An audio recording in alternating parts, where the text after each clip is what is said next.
Good evening. I'd like to begin by acknowledging that we meet on stolen country. I acknowledge the traditional custodians of these lands and waters of Kabi country. I pay my respects to their elders, past, present and future. Sovereignty was never ceded. Welcome, and thank you for coming out tonight or for tuning in at home for our second Vision for a New Gympie public forum event. Tonight's topic is Future Food, Regenerative Agriculture for a Resilient Future. We've become accustomed to going to the supermarket and expecting food on demand at any time from anywhere in the world. Agricultural product is a globally traded commodity of significant value, but this comes at a tremendous cost to society, local economies, and the environment. The way we practice agriculture contributes to and is affected by the state of the climate. Agriculture can benefit from and contribute to biodiversity, or it can clear huge swathes of once functioning, integrated, complex ecosystems, rendering the landscape lifeless. While Western societies have been agriculturalists for about 10,000 years, over the last 70 years or so, broadacre, industrial, fossil fuel and artificial chemical dependent farming has wreaked havoc on the natural world with accelerating devastation. Japanese farmer and philosopher Masanobu Fukuoka, author of The One Straw Revolution, suggested we stop meddling with nature and instead work with it, allowing it to restore its balance. He advocated stepping back and doing less to interfere while focusing on soil health. He said we should eat of what is locally available and avoid needless toil to leave time to enjoy our lives, and in this way connect more closely with nature.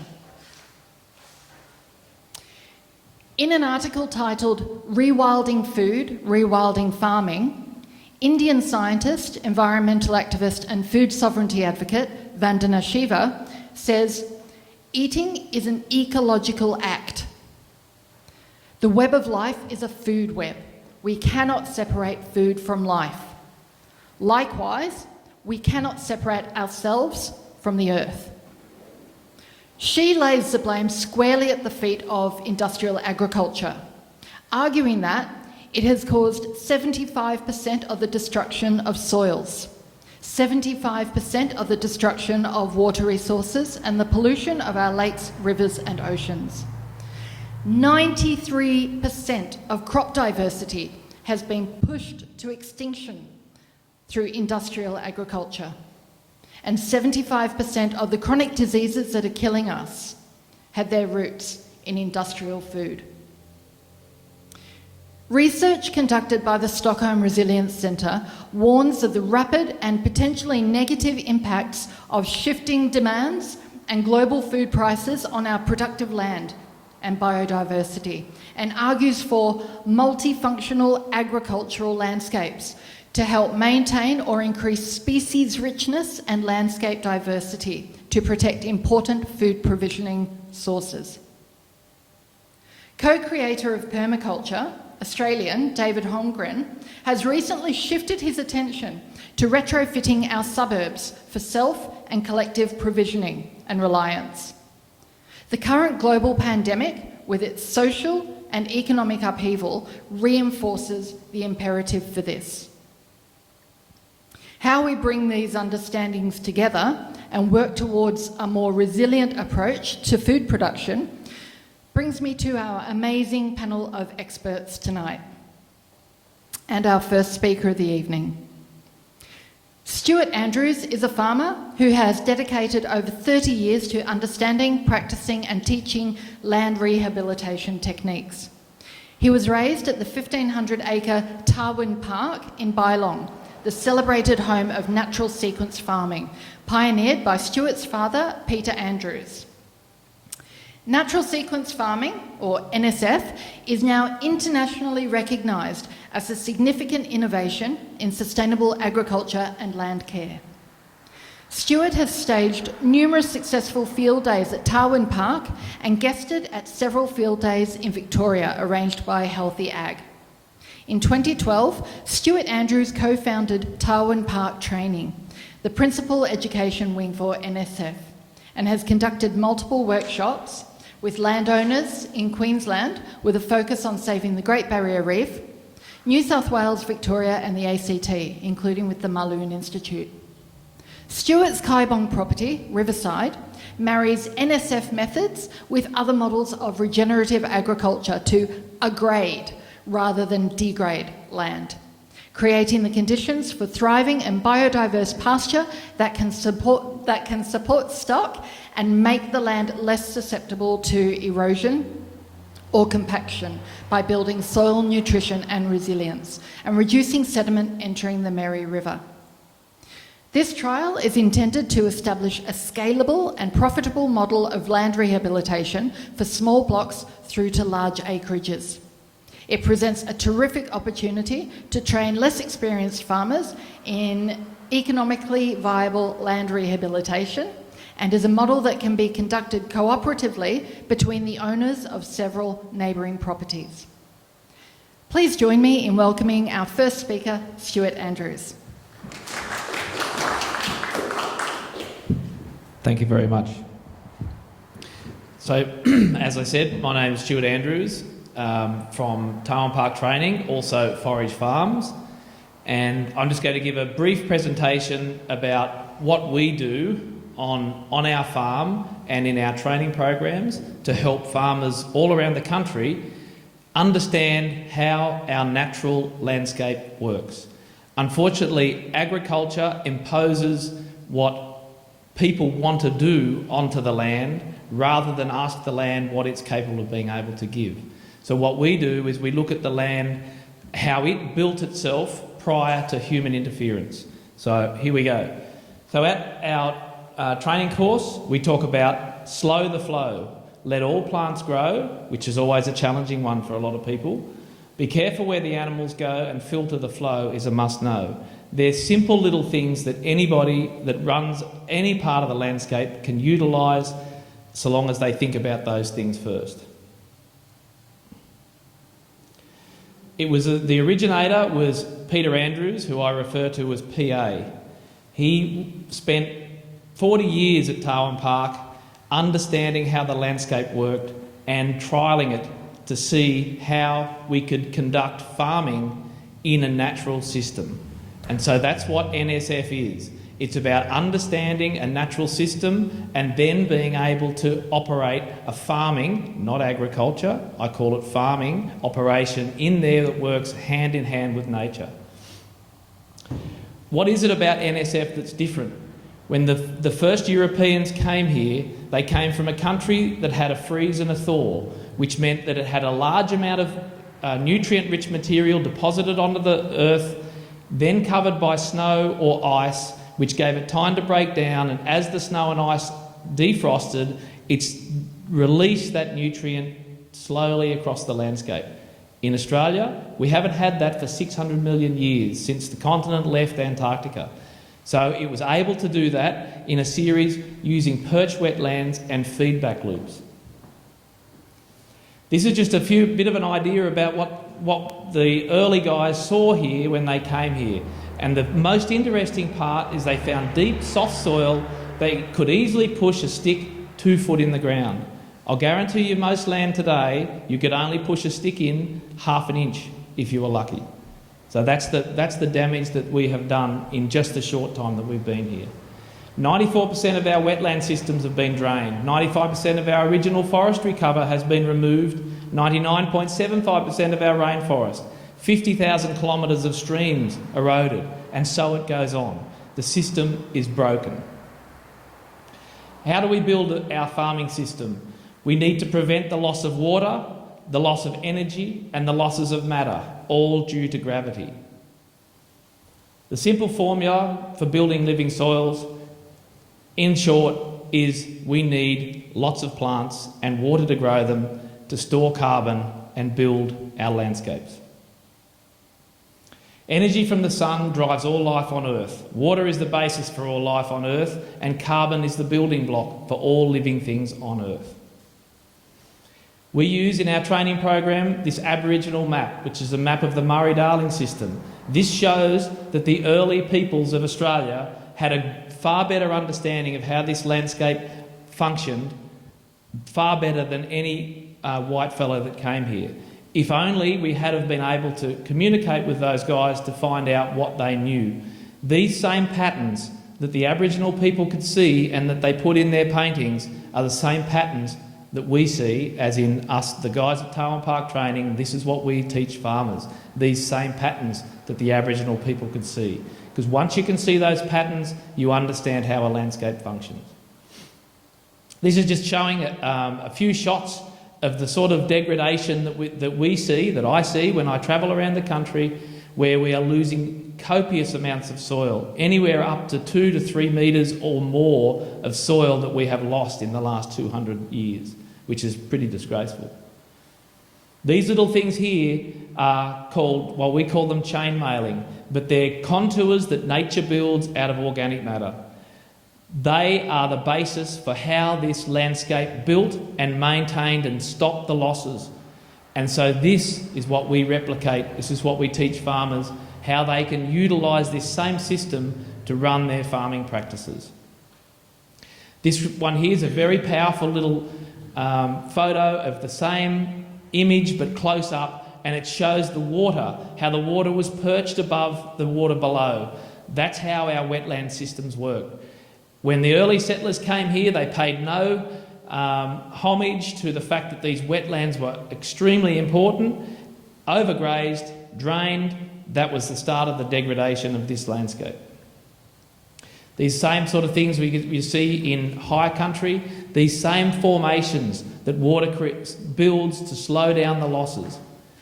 These are some of the things that we utilise and we teach farmers how to build so they can replicate what would naturally happen that can't happen today because of the way we carry out our farming. Just another one, just to show a shot of the improvement in such a short period of time by slowing down the water, leaving the landscape and holding the fertility. This is our property at Rylestone, which we purchased just to be able to rehabilitate it. The shot on the left shows you the sort of degradation. That's the sort of degradation I see everywhere I go. And on the right, that's where we're starting to heal the land, slowly but surely. This is a project that PA did at a place called Maloon Creek at Bungendore in New South Wales. It's the Maloon Institute. The shot on the left was of 2006, after he started conducting his work.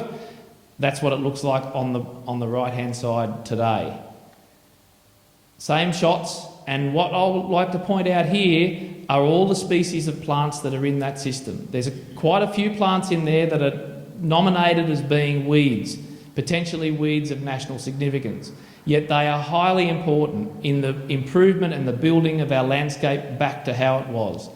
To think that we can introduce all of the animals that we've introduced into this landscape and not have the plants that grew with those animals is ludicrous.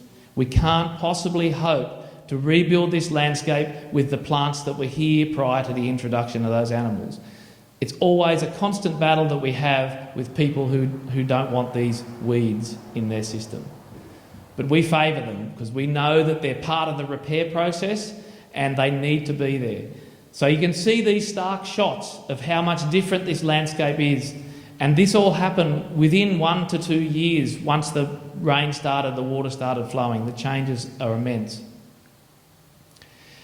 Here, once again, we're talking about all plants. And this is a shot of myself standing in a paddock, a very degraded paddock with thistles that are standing over my head. That just indicates the level of degradation in that landscape, that it required those repair plants to come in and do their job. Given the opportunity, they start the sequence, they start the rebuilding process, and once we start that happening, then our system builds from there. Once again, talking about biodiversity, this little creek here, which was in the Bylong Valley on Tarwyn Park, when PA started doing his work, he planted 3,000 willow trees. Willows are pretty much outlawed everywhere you go. They're not a favoured species to have in flow lines. Today, when you go back there, the creek line is dominated by river she oaks, a native. That's the native riparian plant. And the willow created the sequence of events to enable the native to develop. On that Maloon shot, before they started the work there, they had a little fish called a gambusia, which is an introduced species which is generally not really wanted in the water system. Once PA went in and did his work, the gambusia disappeared and the native fish returned. Nobody did anything. Nobody removed them. The native fish just returned. So it's amazing once you start to follow nature and you get the right processes happening that it returns back to what it was. This just shows a shot of these particular plants up on top of a hill. These plants are blackberries. Once again, a weed of national significance. Below it, you can see how much fertility it is feeding into the landscape down the slope. Where there are no blackberries, no fertility moving. So that particular plant is building fertility and building the landscape. This here is Forage Farms, and this is what we're encouraging people to do, to use biodiversity in animals, not running just one single species, just cattle or just sheep, running biodiversity, because biodiversity of animals creates biodiversity of plants, and plants are the builders of landscapes, not animals. Without plants, we will not build anything. So we must encourage as many plants into the system as possible because they manage our climate and they build our soils. So on that farm, we run chickens, pigs, cattle and sheep, everything in a rotation. Everything's moving all the time.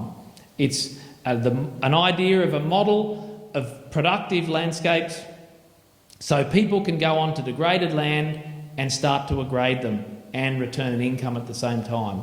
And the benefit is a very, very quality, high quality product. This is just showing an area where we have to be careful where animals go. Knowing that hard-hoofed animals were not part of this landscape when it built, we have to understand that they are deleterious to the wet systems that used to be here. So the shot on the right shows you cattle having been in that area for only half a day. They congregated in around the wet area and started the damage. So we just have to understand that they do damage and we have to make sure that we manage them accordingly. Once again, same, in the creek line here, the first thing the animals went to, they went to the filtering plants, the reeds growing in the system which stabilise it and hold it together, and the animals took them out. But that's easy enough to manage, we just have to understand that there's an issue. The filter, we must filter our systems. Any water leaving our landscape should be filtered through plants. We can then harvest those plants, return them back to the top of our system, and we've lost nothing. That is a very, very viable operation. Getting farmers to do it, I must admit, is a little bit challenging. However, with a bit of thought, it certainly can be carried out. In the old Australian ecosystem, gigantic wetland systems with grasses, often Phragmites, which you barely find anywhere today, but they dominated everywhere around Australia. Filtered out all the basic organic compounds and minerals needed to support life systems. Today, 94% of these wetland systems have been drained and or destroyed. That's what we are trying to do. We are trying to reinstate these wetland systems back into our landscape. Here we've got the two. We've got the Phragmites on the right, and on the left we've got our mangroves. Both of them abused. Mangroves are the final filter before the water from the landscape moves to the ocean. We've once again destroyed the last filtering component of this landscape to put houses in or whatever it might be. Either way, we are destroying the thing that stops our landscape losing its nutrients. This is how a typical East Coast river entering the ocean looked in 200 odd years ago. Along the East Coast, there were 3 major rivers that you could navigate from ocean upstream. 3. Now everyone is navigable from ocean up. So what that tells you is that we've opened up all of our fresh water to flow out into the ocean. The landscape never had that before. It held all of the water, or as much of the water as it needed, and fertility in the land, not in the ocean. They're the things that we've done in a very, very short period of time. Now, this comes to the point. On the left, we are allowed to do that.